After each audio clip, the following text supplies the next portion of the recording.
बागेश्वर धाम वाले महाराज पंडित धीरेन्द्र शास्त्री ने एक ऐसा रिकॉर्ड बनाया जिनके सामने मोदी और शाह भी फेल हो गए। दरअसल आपको बता दें कि पंडित धीरेन्द्र शास्त्री का कार्यक्रम का आज तीसरा दिन है।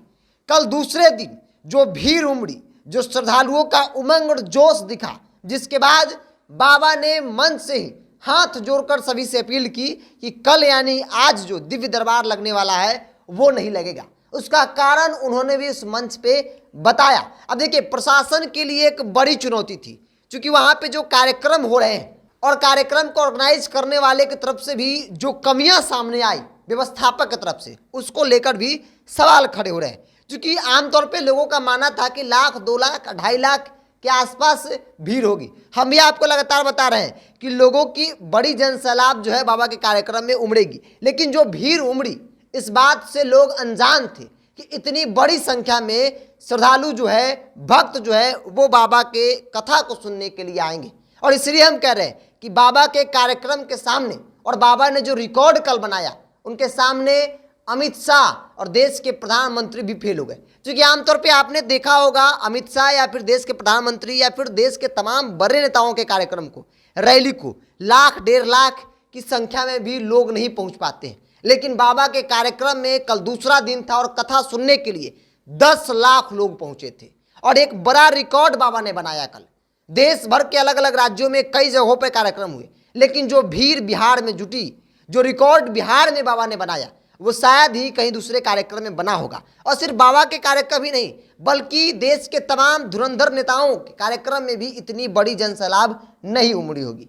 बाबा मन से लगातार कल ये कहते रहे कि रात नहीं हुआ है, लेकिन रात जैसा एहसास हो रहा है। जिधर देखो अंधेरा ही अंधेरा, क्योंकि धूल इतनी उड़ रही है, लोग इतने पहुंचे हैं कि मैं कुछ कह नहीं सकता। तो इसलिए कल जो है, कल का कार्यक्रम दिव्य दरबार नहीं लगेगा, क्योंकि सुरक्षा को लेकर कई सवाल उठ रहे थे। जो प्रशासनिक व्यवस्था थी, पुलिस बल तो तैनात थे, लेकिन वो पुलिस बल लोगों को कंट्रोल नहीं कर पा रहे थे। इतनी गर्मी के बावजूद लोग दूर दराज के इलाकों से हजार किलोमीटर का सफर करके पटना बाबा के दरबार में आ रहे हैं कार्यक्रम को सुनने के लिए। कल कई महिलाएं बेहोश हो गई, गर्मी इतनी ज़्यादा थी। बाबा के आसपास एसी और कूलर लगे थे। बाबा ने कहा कि जब मेरे आसपास एसी कूलर लगे हैं और मुझे एहसास हो रहा है कि गर्मी बहुत ज़्यादा है, तो फिर बाकी जो भक्त नीचे बैठे हैं वो कैसे अपने आप को खड़ा कर पाएंगे, वो कैसे वहाँ पे खड़े हैं, इस बात की चिंता है। और भक्तों की चिंता को देखते हुए बाबा ने आज का दिव्य दरबार का कार्यक्रम जो है कैंसिल कर दिया, क्योंकि आमतौर पे कथा से 4 गुना भीड़ दिव्य दरबार में लगता है। और कल 10 लाख के आसपास लोग कथा सुनने के लिए पहुंचे थे। सबको इंतजार होता है दिव्य दरबार कब लगेगा, अर्जी कब लगेगी और पर्ची पर कब मेरी किस्मत और भाग्य लिखाएगा। हर व्यक्ति चाहता है कि बाबा के दरबार में मेरी अर्जी लगे, पर्ची देखकर बाबा मेरे भविष्य और मेरी समस्याओं का समाधान कर दे। और इसीलिए आमतौर पे बाकी दिन से कई गुना ज़्यादा भीड़ जो है वो दिव्य दरबार में, जहां बाबा पर्ची पर लिखकर समस्या बताते हैं, वहां पे होती है।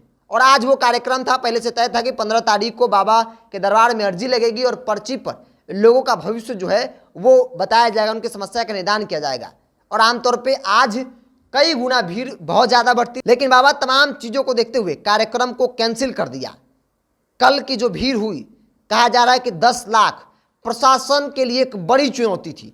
शायद बिहार पुलिस अब तक इतनी बड़ी चुनौतियों का सामना नहीं की हो, क्योंकि देश में कई बड़े नेताओं के रैली आपने देखे होंगे। जो भीड़ उमड़ी आज की तारीख में, बाबा सब रिकॉर्ड तोड़ चुके हैं।